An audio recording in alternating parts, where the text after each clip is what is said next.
Hello and a very warm welcome. You're watching WION The World. Is one with me, Diksha Biswa. Let's start with the headlines.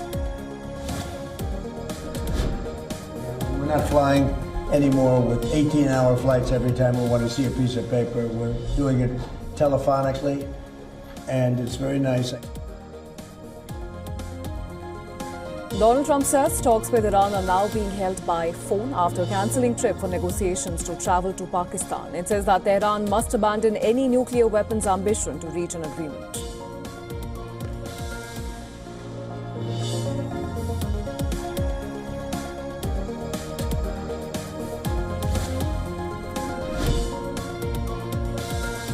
President Trump says naval blockade on Iran could continue for months as oil prices surge to their highest levels in over 4 years. He argues the blockade of Iranian ports is more effective than military strikes.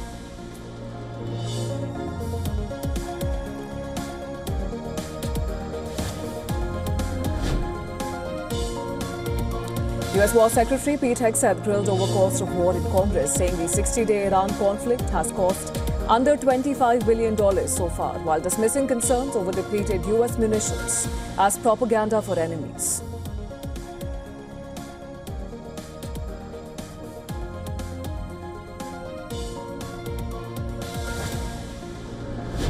I talked about Ukraine, and I talked a little bit about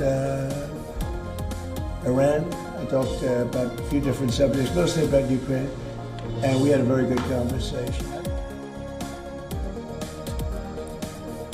Donald Trump speaks by phone with Vladimir Putin about a possible ceasefire in the Ukraine war.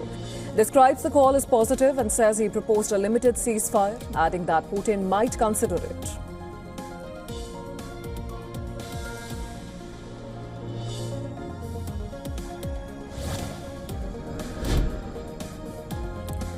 Lebanon's President Joseph Aoun urges Israel to fully honor the ceasefire before starting direct talks, after recent strikes kill over 20 people, with Israel warning that it may expand strikes in Lebanon if threatened.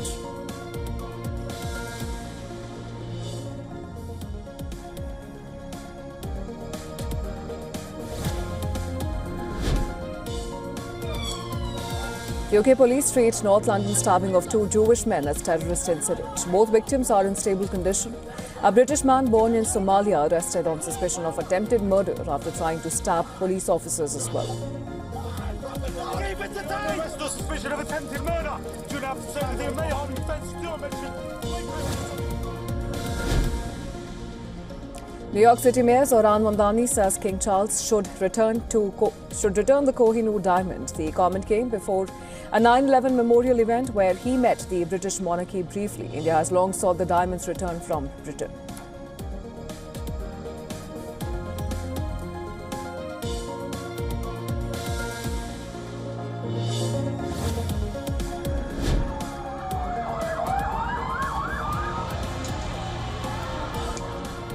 Chilean police used tear gas and water cannon to disperse around 1,000 students who demonstrated in Santiago against education cuts announced by new hard-right president Jose Antonio Cast.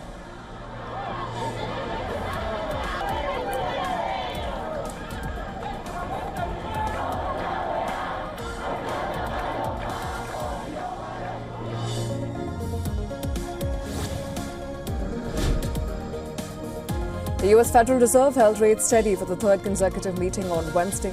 The 8-4 pause vote was the most divided decision since October 1992. On Polymarket, the odds of a Fed rate cut this year fell to a new low of 44%.